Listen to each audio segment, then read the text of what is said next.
Myra walked alone across the rocky path that wound through the mountains. The colony was quiet in the early evening, and she liked it that way. The rest of the settlers kept close to the town center, busy with their work and their worries. Myra, however, always searched for the quiet places far from people. She had no family in this world. Her husband had passed away during the long journey from Earth, and the child she had hoped for never came. Her days were filled with small duties, and her nights were filled with silence. Yet she kept walking into the wild, as if something out there was waiting for her. One evening, she followed a trail of broken stones that led up to a steep hill. The air grew colder as the sun slipped lower, but Myra did not turn back. Something about the path felt different. The wind carried a soft hum that she could not explain, and her heart beat faster the deeper she went. At the top of the hill, she found a narrow opening between two large boulders. It looked like the entrance to a cave, dark and silent. The settlers in town often told stories about the mountains. They warned of shadows that moved in the night, of lights that flickered in hidden valleys, and of animals that left no tracks. Most people avoided the area, believing it was cursed. Myra had never been afraid of stories. She felt that every place held secrets, and secrets only revealed themselves to those who dared to look. She squeezed through the narrow gap and stepped into the cave. The air inside was warmer than outside, carrying a faint scent of ash and something sweet, like burned fruit. As her eyes adjusted, she saw the walls shimmer with faint reflections. Then she saw them. In the center of the cave lay a cluster of eggs. They were larger than her arms could carry, shaped like smooth stones, and glowing with soft light. Some were green, some gold, and some deep red. The glow pulsed gently, as though each egg held a heartbeat. Myra froze, her breath caught in her chest. She had never seen such things. She moved closer, drawn by the strange beauty. When she reached out a hand, the nearest egg trembled slightly. Myra pulled back in surprise. The egg was warm to the touch, alive with something hidden inside. For the first time in many years, she felt wonder filling her heart. Days passed, and Myra returned again and again. She brought water in small flasks and set them near the eggs. She whispered words she did not expect anyone to hear. Sometimes she sang softly, an old lullaby her mother once sang to her on Earth. She did not know if the eggs could hear, yet it felt right. One night, as the wind howled outside the cave, she sat by the glowing cluster. A sharp sound echoed inside, like glass cracking. Myra leaned closer and saw a line splitting across the surface of a golden egg. She gasped, covering her mouth. The egg shook, and small fragments began to fall away. A tiny head pushed through, covered in soft scales that shone like firelight. The creature blinked its bright eyes and let out a weak cry. Myra's heart ached with sudden love. She reached out, but stopped, unsure if she should touch. The hatchling struggled free from the shell, its wings damp and folded tight against its body. It was small, no larger than a house cat, yet its claws and teeth showed hints of strength. It stumbled, and Myra gently placed her hand under its body to steady it. The creature curled against her palm as though it had known her all its short life. By the end of the night, more eggs cracked open. Green wings stretched weakly. Red scales glistened in the soft light. Tiny sparks danced from one hatchling's mouth when it sneezed. Myra laughed softly, covering her lips in disbelief. She had thought herself alone in the universe, but now she held a secret that could change everything. She fed them drops of water from her flask. She crushed wild fruits she had gathered, and the hatchlings licked them eagerly. They clung to her clothes, their claws scratching gently, their tails wrapping around her arms. Myra felt alive for the first time in years. When she finally returned to town, she told no one. The settlers would never understand. To them, strange creatures meant danger. To Myra, they meant family. She began visiting the cave every day, bringing more food hidden in baskets. She carried blankets to keep the hatchlings warm and sang them to sleep before leaving. The hatchlings grew quickly. Within days, their wings stretched wider, though they could not yet fly. Their eyes glowed like stars when they looked at her. They began to chirp and hiss, sounds that formed a music she had never heard before. Myra answered with songs, weaving her voice with theirs. She gave each one a simple name. The golden one she called Sun, for its bright glow. The green one she called Leaf, for its forest-colored scales. The red one she called Ember, for the sparks that danced from its mouth. They followed her when she moved around the cave, stumbling on unsteady legs. When she sat, they curled into her lap, their breath soft and warm. Myra knew she was not just a visitor anymore. She was part of the nest. She was their guardian, their mother. Yet in the back of her mind, she also knew the world outside would not remain silent forever.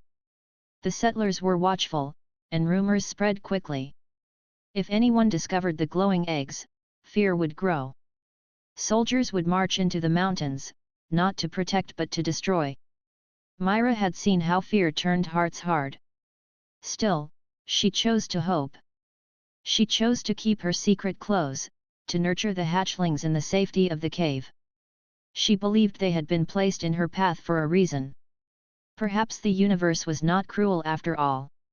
Perhaps it had given her a family, not of blood, but of fire, scales, and trust. On the night before the colony festival, Myra stood at the mouth of the cave and looked at the stars. The hatchlings huddled around her feet, their eyes reflecting the starlight. She sang them her lullaby once more, her voice carrying into the cold air. For the first time in many years, Myra did not feel alone.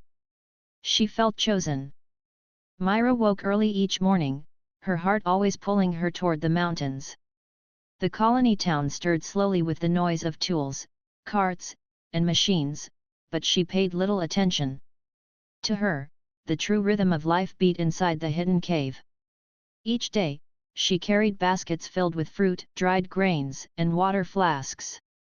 She walked carefully so no one noticed her, for her secret was too precious to reveal. When she reached the cave, the hatchlings always greeted her with sharp cries that echoed off the stone walls. Their wings fluttered clumsily, too weak for flight but strong enough to show their growing energy. Myra set down her basket, and the little dragons hurried over, stumbling on their short legs. They fought playfully for the first piece of fruit until Myra separated them, laughing softly. "Patience, Sunday. Do not steal from Leaf. And Ember, you must wait as well," she said in a gentle voice. It amazed her how quickly they learned. Within days, they began to recognize her voice, tilting their heads when she spoke. When she sang her lullabies, they grew still and listened, their bright eyes fixed on her. The songs seemed to calm their restless energy. Sometimes, when she finished, Sun let out a low hum that sounded like he was trying to copy her tune. Myra began to treat the cave like a home. She swept away loose stones and spread blankets on the ground. She built a small fire near the entrance so the hatchlings could stay warm. At night, when she could not remain with them, she left small lanterns burning to comfort them. She was no longer just a visitor who came and went. She was their guardian, and they were her children. But with joy came worry. Myra knew they could not remain hidden forever. Already, the hatchlings were growing fast. Ember's sparks became tiny flames when he sneezed. Leaf's wings stretched wider each day, and when he beat them hard enough, dust swirled through the cave. Sun, the strongest of the three, began to climb onto rocks, testing the power of his claws. One evening, Myra held each hatchling close and studied them carefully. They were no longer fragile newborns. They were creatures of strength, creatures meant for the sky. She pressed her forehead against Sun's warm scales and whispered a promise. "I will keep you safe. No matter what happens, you will not face this world alone." The words became a vow in her heart. Days passed, and the world outside the cave began to stir with whispers. Settlers spoke of strange cries echoing through the valleys at night. Farmers complained of missing goats and hens, though Myra knew it was wild beasts and not her hatchlings. Still, fear spread quickly, and fear often grew into something dangerous. One afternoon in the town market, Myra overheard two men speaking in low voices. "Did you hear?" Tomas said he saw lights in the mountains. "Green flames. He thinks something unnatural lives there. Then the soldiers should check it. Better safe than sorry. If there are beasts, they must be destroyed before they breed." Myra's chest tightened. She lowered her head and hurried away, clutching her basket tightly. She could not let anyone discover the truth. The hatchlings were innocent, yet the colony would never see them that way. That night, she stayed longer in the cave. She sang the lullaby over and over, her voice carrying through the stone chamber. The hatchlings nestled close to her, Ember curling against her arm, Leaf resting his head on her lap, and Sun pressing against her chest. They trusted her completely, and she felt their warmth seep into her heart. "You are mine, and I am yours," she whispered, stroking their scales. "I will not let fear take you from me." The bond between them grew stronger with each passing day. The hatchlings began to follow her like shadows. When she left the cave, they cried until she returned. Myra knew this attachment was dangerous, yet she could not bear to break it. They were family now, bound not by blood but by love and need. One morning, as dawn painted the sky pink and gold, Myra stood at the cave entrance with the hatchlings. Sun stretched his wings against the rising light, and Leaf let out a sharp chirp that echoed down the valley. Myra placed her hand over her heart, filled with pride and fear at the same time. "You belong to the sky," she said softly. "But for now, you must stay with me. It is not safe yet." The days turned into weeks. Myra grew more skilled in caring for them. She learned which fruits gave them strength, which herbs calmed their stomachs, and which sounds frightened them. She built small perches from broken branches so they could practice climbing. She played with them to sharpen their claws and kept a careful watch when they tried to glide from one rock to another. At night, when the world outside was silent, she sat with them and told stories of Earth. She spoke of oceans wider than mountains, of forests filled with birds that sang in the morning, and of skies where no walls of rock closed around them. The hatchlings listened, their glowing eyes wide with wonder. Myra smiled sadly, for she knew they might never see Earth. Still, she wanted them to know they were part of something greater than this lonely cave. One evening, while Ember and Leaf slept, Sun climbed into her lap and stared into her face. Myra stroked his golden scales, feeling the heat of his body. His eyes held a brightness that felt more than animal. It felt like understanding. "You will be strong one day," Myra said, her voice breaking. "Stronger than me, stronger than all of this world. But until that day, you must let me protect you." The hatchling let out a soft rumble, pressing his head against her chest. In that moment, Myra's promise deepened into something unshakable. She knew her life had found its purpose. She was no longer just a woman lost in grief and silence. She was a mother, and these hatchlings were her children. But outside the cave, the colony grew restless. The rumors spread further, and the talk of soldiers grew louder. Myra's heart carried both hope and dread. Hope, because she believed in the love she shared with her hatchlings. Dread, because she knew the world would not understand. Still, as she sang them to sleep that night, her voice steady and warm, she repeated her vow. "No matter what comes, I will keep you safe. This I promise." The hatchlings drifted into dreams, their tiny breaths filling the cave like the rhythm of drums. Myra closed her eyes beside them, her heart full. She was not afraid, not yet.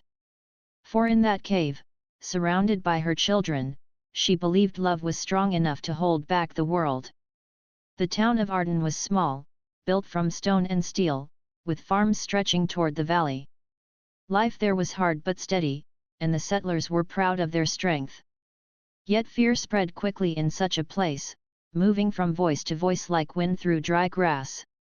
It began with a farmer named Holland.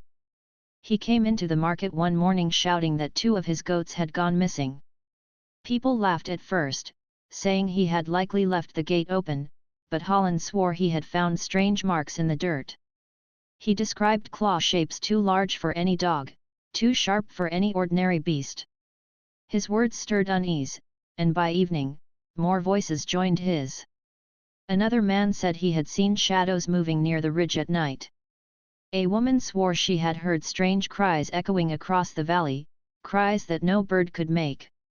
Soon, the people gathered in small groups, whispering of things unseen. Myra listened quietly from the edge of the crowd, her heart pounding with each word. She knew her hatchlings had grown louder when they played, their cries carrying far beyond the cave walls. She had tried to keep them hidden, but their growing strength was harder to contain. In the tavern, the whispers grew sharper. If something dangerous lives in those mountains, we must deal with it before it deals with us, one man declared. Another nodded, his hand gripping the hilt of his knife. We cannot wait. The colony is small. A beast could wipe us out if we do nothing. Myra slipped away before the talk grew darker. She walked quickly toward the hills, her basket clutched tight against her chest. She knew she could not let fear spread unchecked, yet she had no power to silence it. Her only choice was to protect the hatchlings more carefully than ever. Inside the cave, the dragons greeted her with chirps and squeals. Sun leaped into her arms, his golden scales warm beneath her hands. Leaf fluttered his wings, stirring dust into the air, while Ember snapped playfully at her sleeve with tiny sparks glowing at his teeth. Myra tried to smile, but her heart was heavy. Listen to me, my little ones, she whispered, sitting among them. You must stay quiet when I am gone. You must not cry out. People outside are afraid, and they will not understand you. The hatchlings tilted their heads, as if they sensed her worry. Sun pressed against her shoulder, rumbling softly. Myra stroked his back and felt her fear ease for a moment. Yet she knew danger was moving closer each day. As the weeks passed, the colony's unease grew stronger. Hunters returned with stories of burned grass and claw marks on trees. Some of those marks truly belonged to wild creatures, but some Myra recognized as signs of her hatchlings' play. She scolded them gently, teaching them to stay deeper in the cave when she left, yet their wild nature made them restless. One evening, while gathering water from a stream, Myra overheard 2 soldiers speaking. They stood by their campfire, unaware of her presence. Captain says we may have to search the mountains soon, one of them muttered. Too many people are frightened. If there are beasts, we will find them. And if we find them, the other asked. Then we do what must be done. The colony comes first. Myra's hands trembled as she filled her flask. She forced herself to walk calmly past them, her eyes lowered, though every step felt heavy. The hatchlings were in greater danger than ever. That night, when she returned to the cave, her voice shook as she sang the lullaby. The hatchlings gathered close, their eyes glowing in the firelight. She hugged them tightly, her heart breaking at the thought of losing them. You are not monsters, she whispered fiercely. You are children. You are my children. The hatchlings seemed to understand her pain. Ember pressed his head against her chest, and Leaf wrapped his tail around her arm. Sun climbed into her lap and rested there until she calmed. Myra felt a fierce determination rise within her. She would not let fear steal them away. The next morning, Myra went into town with a plan. She listened carefully to the rumors, learning who spoke the loudest and who listened most closely. She tried to plant seeds of doubt in their words. When someone claimed they saw fire in the mountains, she laughed softly and said it was only the glow of a farmer's torch. When someone swore they heard screams, she said it was only the cry of birds. Her gentle tone soothed some, but not all. Fear was stronger than reason, and soon even those who had not seen anything began to believe danger lurked nearby. One evening, Myra stood at the edge of the market square, watching as Captain Roran, the leader of the soldiers, spoke to the people. He was a tall man with sharp eyes and a firm voice. "These mountains have always held dangers," he said, his words carrying across the square. "But we cannot allow threats to grow near our homes. We will send patrols to search. If we find beasts, we will deal with them." The crowd murmured in agreement. Myra felt her chest tighten, but she forced her face to remain calm. She could not reveal her fear, not here. She hurried back to the cave, each step quickened by dread. Inside, the hatchlings played without worry. They chased one another around the stones, Ember spitting sparks while Leaf flapped his wings clumsily. Sun climbed onto a rock, spreading his wings proudly as if he were already king of the sky. Myra dropped to her knees and pulled them close. "My little ones, danger is coming," she whispered, her voice breaking. "But I will not let them take you. I will hide you. I will keep you safe." That night, she made a decision. She began to search for deeper tunnels within the cave, paths where the hatchlings could hide if soldiers came. She found narrow cracks that led to chambers untouched by light. She gathered supplies, blankets, dried fruit, water skins and stored them there. She knew she could not stop the soldiers if they came, but she could delay them, distract them, and lead the hatchlings to safety. The whispers of fear in the town grew louder each day, but in the cave, Myra's vow grew stronger. She was only one woman, yet she carried the weight of 3 small lives in her arms. The world outside saw beasts. She saw children who needed her. And no matter how deep the whispers spread, she would not let them go. The day the soldiers came, the sky was heavy with grey clouds. Rain had not yet fallen, but the air carried the scent of a storm waiting to break. Myra felt it in her chest before she heard it in the valley. The sound of boots striking the earth echoed upward, steady and sharp. She knew the colony had finally acted. The whispers of fear had grown too loud, and now the soldiers were moving toward the mountains. She hurried along the narrow path, her basket forgotten, her feet slipping on loose stones. The hatchlings waited for her in the cave, their small lives unaware of the danger marching closer. Myra's breath came fast, but she forced herself onward, her heart pounding like a drum. By the time she reached the cave, the hatchlings greeted her with happy cries. Ember leaped at her, sparks jumping from his teeth. Leaf tried to flap his wings, his tail knocking a loose rock to the ground. Sun climbed onto her shoulder, humming softly as if proud of his place near her face. Myra gathered them close, but her hands trembled. "There is no time for play," she whispered. "We must be careful now." She listened for sounds outside. At first there was only the wind, but then voices carried faintly through the rocks. The soldiers were not far. Myra pulled the hatchlings deeper into the cave, leading them to the chamber she had prepared weeks earlier. She laid down blankets and food, whispering hurried words. "You must stay quiet. You must not make a sound. If they find us, they will take you away. I will not let that happen." The hatchlings whimpered as if they understood. Sun pressed against her chest, Ember curled his tail around her arm, and Leaf rested his head on her knee. Myra stroked each of them quickly, her fear giving her no time for long comfort. The soldiers' voices grew louder. Soon their boots struck against the stones near the cave entrance. Myra's breath caught in her throat. She moved back toward the opening, her body shaking but her steps steady. She could not let them see the hatchlings. If they saw only her, perhaps they would turn back. When she reached the entrance, she stepped out into the open. 6 soldiers stood before her, their armor dark and their weapons held ready. At their front was Captain Roran, the man she had seen in the town square. His eyes narrowed as he spotted her. "Myra," he said, his voice strong. "What are you doing here?" "This is only a cave," Myra answered, keeping her voice calm. I come here to gather herbs. The rocks hold plants that grow nowhere else. The captain studied her closely.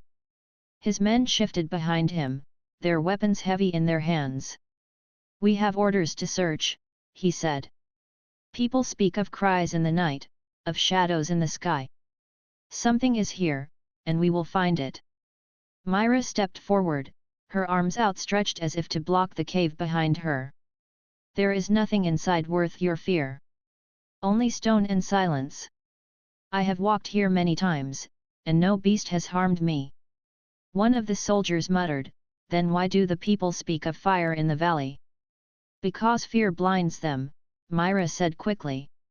They see what they expect to see. The mountains are not cursed.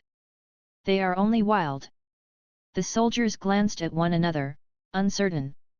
But Captain Roran's eyes did not soften. Step aside, he ordered. Myra's body stiffened. She shook her head slowly. No. If you enter, you will find nothing but shadows. Yet your fear will twist those shadows into monsters. I cannot let you harm what does not threaten you. The men shifted again, this time with anger. She hides something, one said. Why else block the way? Roran raised a hand to silence him, his gaze fixed on Myra. If there is nothing inside, you should not fear our search. Myra's heart raced. She knew words alone would not stop them, yet she could not step aside.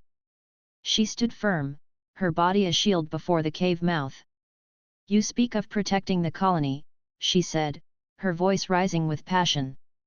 But who protects what is innocent? If something new lives in these mountains, is your first choice to destroy it? Do we not settle these lands to build, not to burn?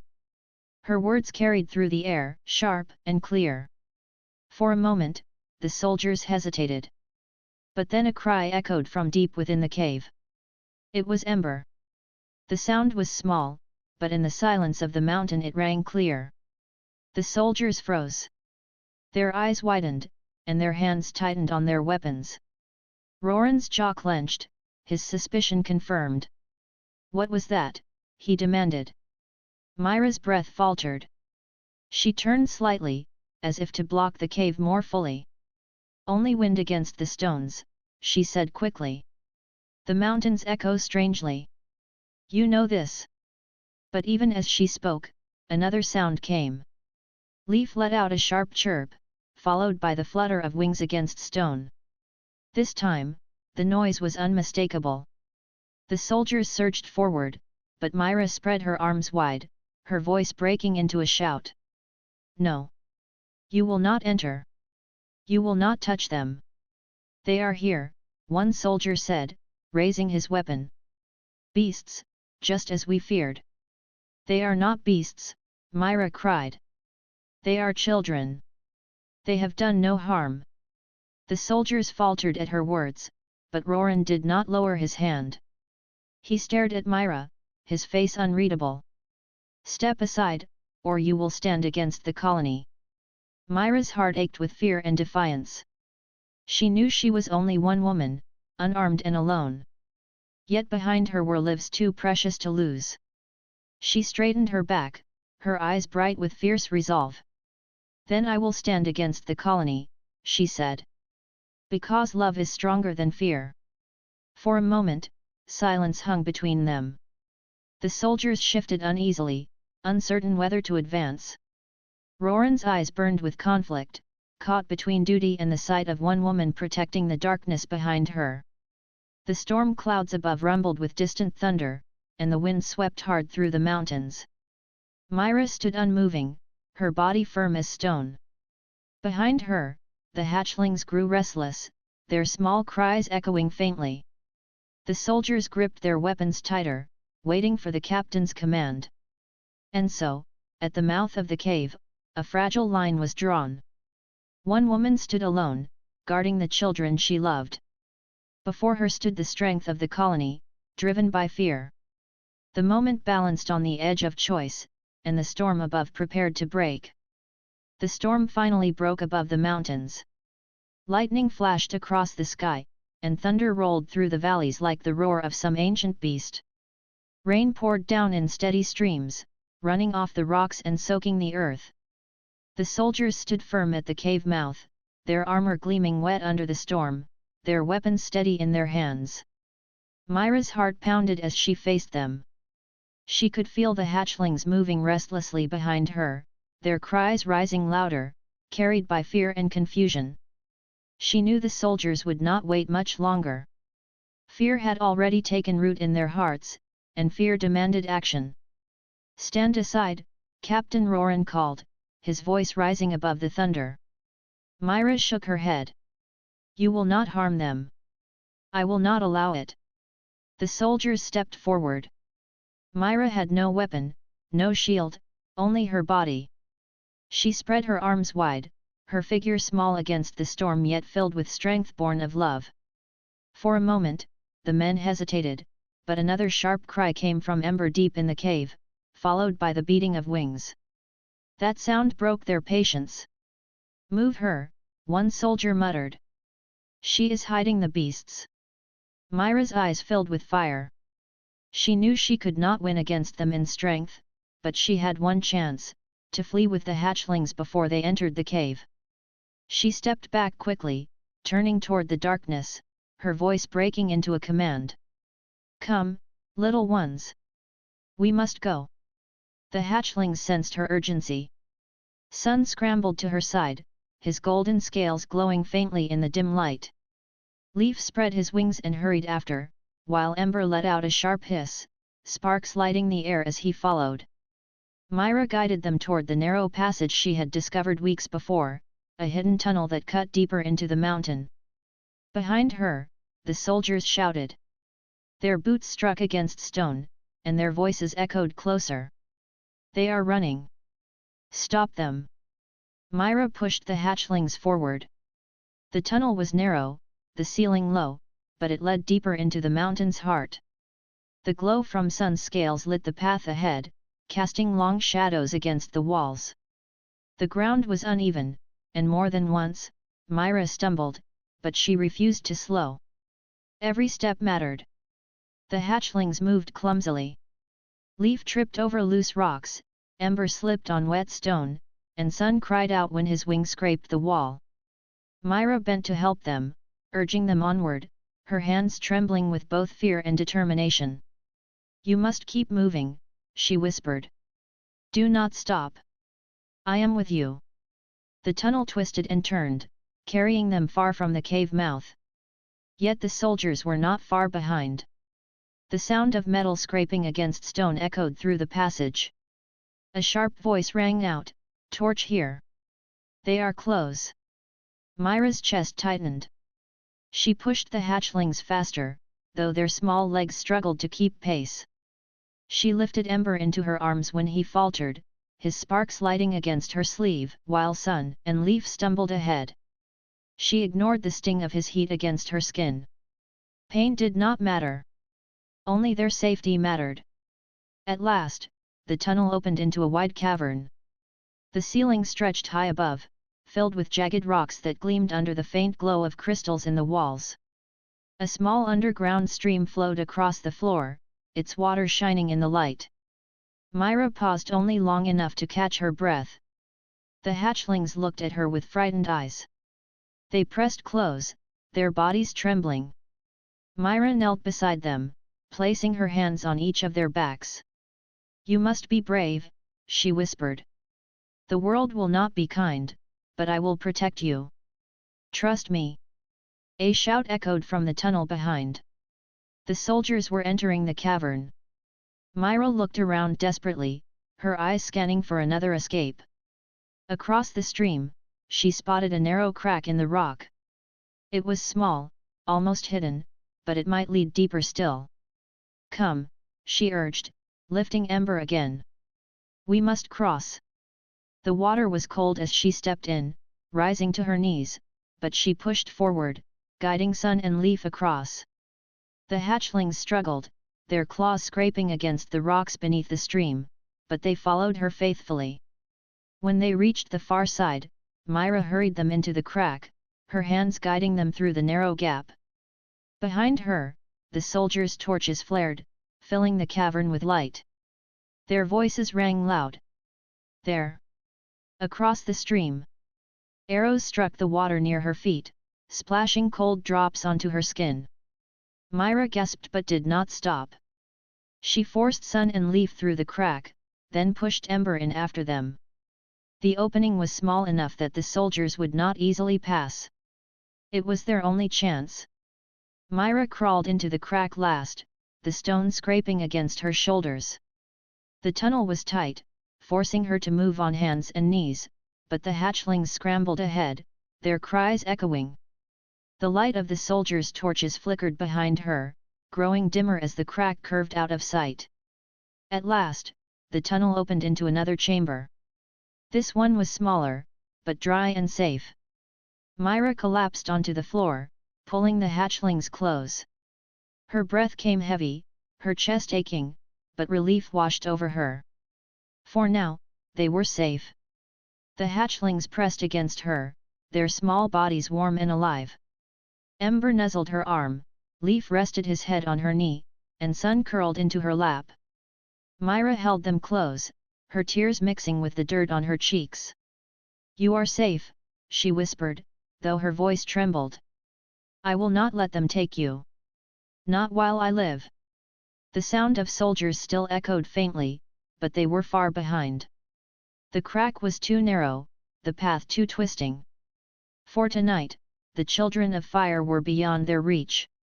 Myra stroked each hatchling gently, her voice soft as she sang the lullaby. Her song filled the small chamber, mingling with the faint drip of water from the ceiling.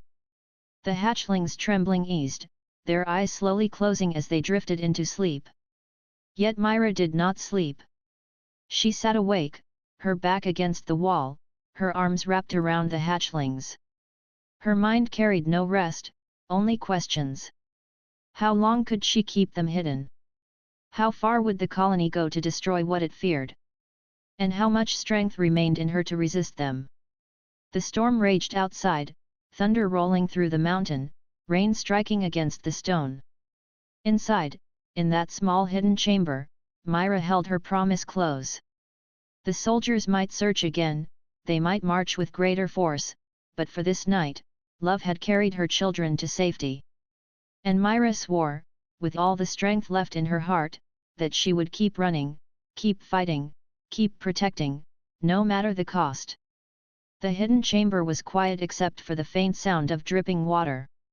Myra sat in the center, the hatchlings pressed close to her. Sun rested his golden head against her chest, Leaf curled beside her knees, and Ember nuzzled her arm, tiny sparks flicking against her sleeve. Outside, the rain pounded steadily, echoing through the mountains, and distant thunder rumbled like a warning. Myra knew the soldiers would not give up. They would search every tunnel, every cavern, every hidden place until they found the hatchlings. Her mind raced with ways to keep them safe, yet fear pressed against her heart like a heavy stone. She had fought to bring them here, had guided them through the narrow passages, but she could feel her strength beginning to waver. She looked down at the hatchlings, their bright eyes glimmering with trust. In that instant, Myra realized that they relied on her not just for food or warmth, but for life itself.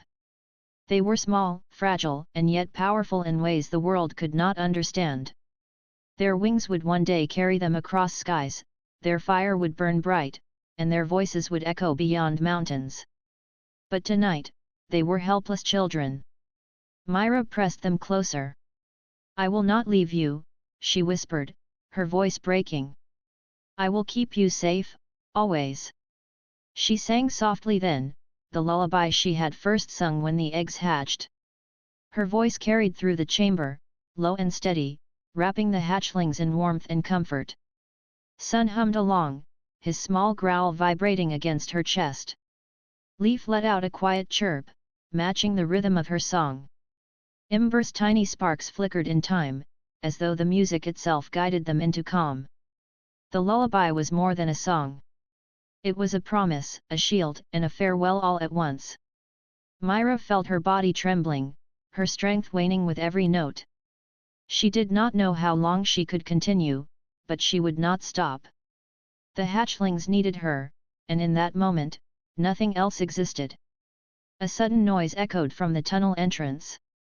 Myra's head snapped up, eyes wide with fear. The soldiers were approaching. Their voices were muffled, but the weight of their steps carried clearly through the stone. Myra pressed the hatchlings even closer, wrapping her arms around them. "You must stay quiet," she whispered urgently. "Do not make a sound. Trust me." Sun pressed his head against her chin, Leaf clung to her knees, and Ember trembled in her arms. Myra held them tightly, singing louder, her voice rising above the distant clamor. Each note carried her love, her grief, and her unyielding determination. She had brought them this far, and she would not allow the world to take them from her now. The soldiers entered the chamber at last. Their torches flickered, casting shadows that danced across the walls. They moved slowly, cautious of the narrow space, but their eyes were sharp and hungry for what they sought. Captain Roran led them, his face unreadable, his weapon raised. Myra did not flinch. She held the hatchlings closer, letting her voice soar with the lullaby. The soldiers hesitated, their steps faltering. Something in the quiet, in the warmth and light of the small chamber, made them pause. They had expected monsters, fire, and teeth, but instead they found a woman singing softly, holding the fragile creatures of the mountains in her arms. "Do not enter," Myra said, her voice firm despite the tremor in her hands. "These children are mine. They have done nothing to harm anyone." Roran's eyes narrowed. He stepped forward, but Myra remained steady. The lullaby continued, flowing through the chamber like a river, softening the soldiers' hearts even as fear still burned in their minds. Another sound rang out, small and weak, but clear: a hiss from Ember, a flutter of wings from Leaf, a small rumble from Sunday. Myra pressed them closer, her heart breaking with the knowledge that they were frightened. "They are scared," she said quietly, almost to herself. "They are children. Do not make them your enemies." The soldiers froze, unsure how to act. The warmth of the hatchlings and the woman's unwavering love filled the chamber. The lullaby wrapped around them, and for a moment, reason overcame fear. Captain Roran lowered his weapon slightly, glancing at the creatures that had sparked so much terror in the colony. Myra's voice wavered now. The effort of holding the hatchlings, singing, and keeping her own fear at bay had drained her. She knew she could not hold much longer. Her body ached, her breath came in shallow bursts, and her hands trembled with exhaustion. Yet she refused to stop. The song must continue, even if it was the last she could give. Her eyes closed, and she pressed her forehead against Sun's golden scales. Leaf nestled closer, Ember curled into her arm, and Myra whispered softly through the lullaby. Her voice became a heartbeat in the quiet, steady and warm. She sang not for herself, but for the children who had trusted her with their lives. As she sang, she felt the warmth of the hatchlings respond. Sun's hum grew louder, Leaf's chirps fell into the rhythm of the song, and Ember's sparks danced more brightly. Myra smiled weakly, knowing she had given them courage, even as her own strength slipped away. The soldiers moved closer, but Myra did not stop. She pressed the hatchlings closer, feeling their trust and love fill her heart. Her voice became the bridge between worlds, between fear and understanding, between life and the unknown. And then Myra felt the weariness finally overcome her. Her body sank to the floor, her arms still wrapped around the hatchlings. Her eyes closed, not in fear, but in peace. She had sung them to safety, to calm, and to the memory of love. She had done everything she could. The hatchlings pressed close, sensing her stillness, and yet they did not panic. They felt her promise in the warmth of her embrace, in the rhythm of her last song. Sun's hum grew soft, Leaf's chirps slowed, and Ember's sparks dimmed gently. Myra's voice faded, but the love it carried remained, surrounding them like an invisible shield. Captain Roran knelt for a moment at the entrance, unsure what to do. The soldiers whispered quietly, confused and moved. They had come to find monsters, yet instead they found innocence, warmth, and the depth of human care. Something unspoken passed between them and the woman who had given everything to protect her children. In the quiet of the chamber, Myra's last lullaby remained, echoing softly in the hearts of the hatchlings. Her body rested, but her love did not fade. The hatchlings, small and fragile, had learned the meaning of trust, sacrifice, and courage. They pressed together, their glowing eyes reflecting the light of the crystals around them, and in their hearts, the song lived on. Outside, the storm raged, but inside the mountain, a small warmth remained. A mother had given her all, and the children she loved most had felt the strength of her promise. No fear, no force, and no shadow could erase the bond she had created. Myra's last lullaby became a story in its own right, a memory that would guide the hatchlings through the trials ahead. Even as the soldiers watched in silence, they understood something of the depth of human love, something that could not be measured by weapons or orders. The world could be harsh, but within the heart of one woman, the light of protection, courage, and care had shone brighter than any fear. And so, in the deepest chamber of the mountain, Myra's song remained, a final gift to her children, and a promise that they would carry with them always. The storm had passed. Sunlight filtered through the cracks in the cavern, casting pale golden streaks on the wet stones. Myra stirred, opening her eyes slowly. The hatchlings were still pressed close, their small bodies warm against her. She felt weak, but her heart was full.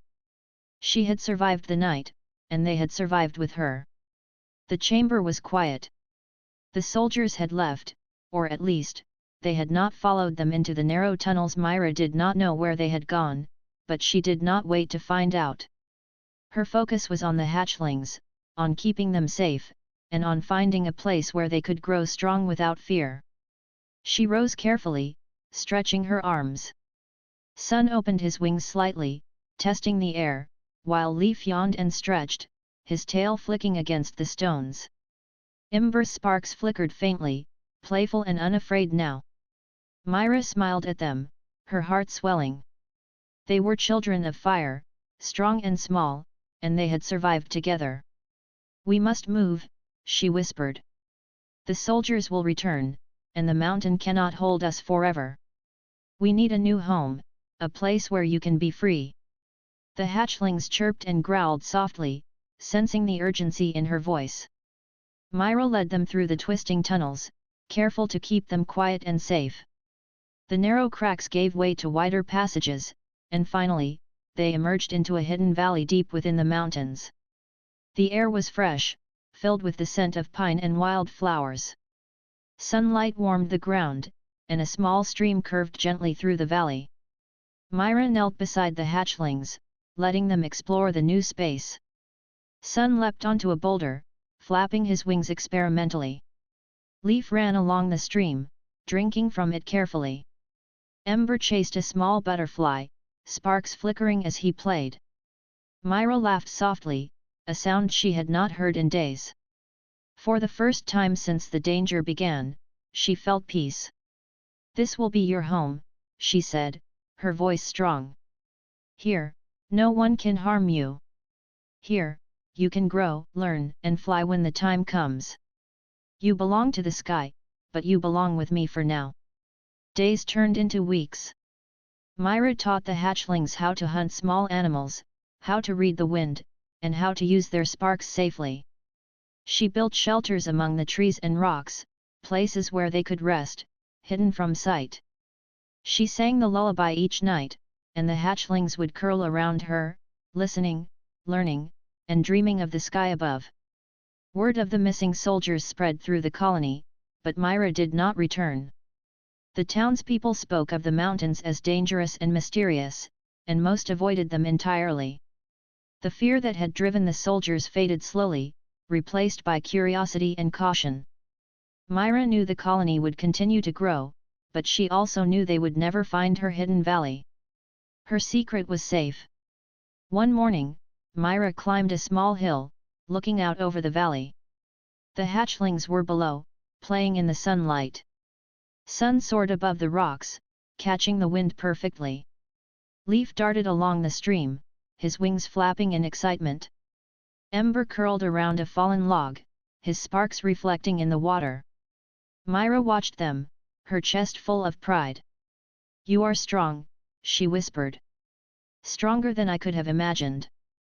One day, you will fly far beyond this valley. One day, the world will see your strength. But for now, you are mine, and I am yours." Myra's eyes filled with tears. She thought of the dangers they had faced, the soldiers, the storm, and the narrow escape through the tunnels. And yet, all of it had brought them here, together and alive. She pressed her hands to her chest, feeling the warmth of the hatchling's love and trust.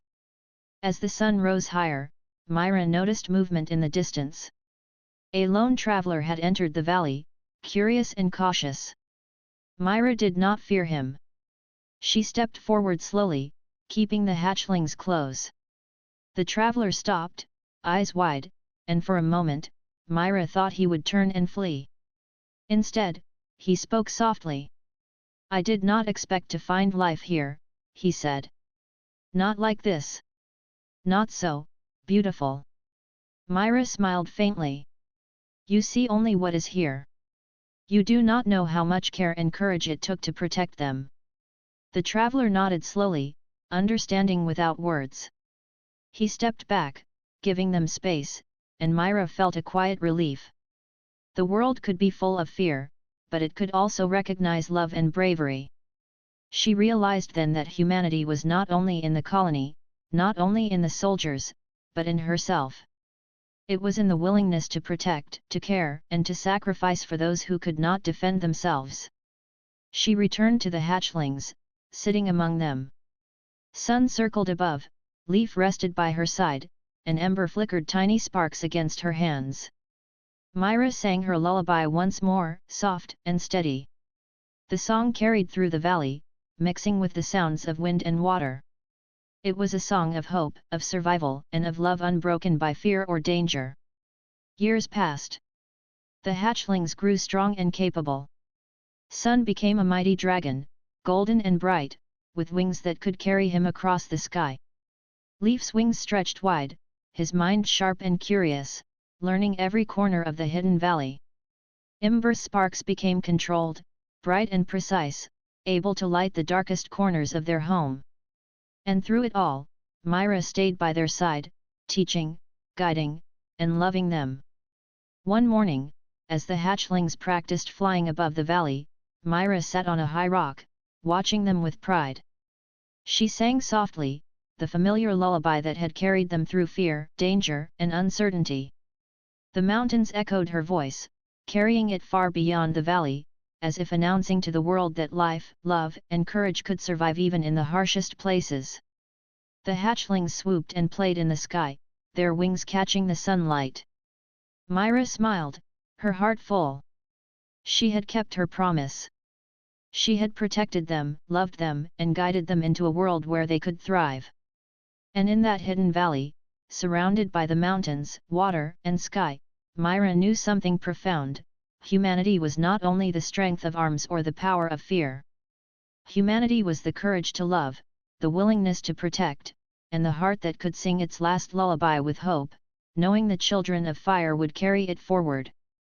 Myra rested back on the rock, eyes closed, listening to the wind and the laughter of the hatchlings above. The world outside could remain unaware. The soldiers could remain fearful. The colony could continue its life unaware of the miracles hidden in the mountains. But in this hidden valley, life was safe. Love had triumphed. Courage had won. And humanity, in its truest form, had been remembered. Sun circled above, Ember played near the stream, and Leaf watched carefully from a high rock. Myra smiled, feeling the warmth of their trust, their strength, and their love. She had given them life, and they had given her purpose. The lullaby remained, not as a song of farewell, but as a song of memory, guiding the hatchlings forward. Myra knew that wherever the world took them, they would always remember the warmth of her arms, the sound of her voice, and the promise she had made, that love would protect them, always. The mountains were quiet now, but the story of a mother and her children of fire would live on, as long as the wind whispered through the valleys, as long as the sunlight touched the peaks, and as long as hearts were brave enough to protect the innocent. And so, in the hidden valley, life went on. Humanity remembered. Love endured. And the dragons, once small and fragile, grew into creatures of strength and courage, guided by the song of a mother who had given everything to keep them safe.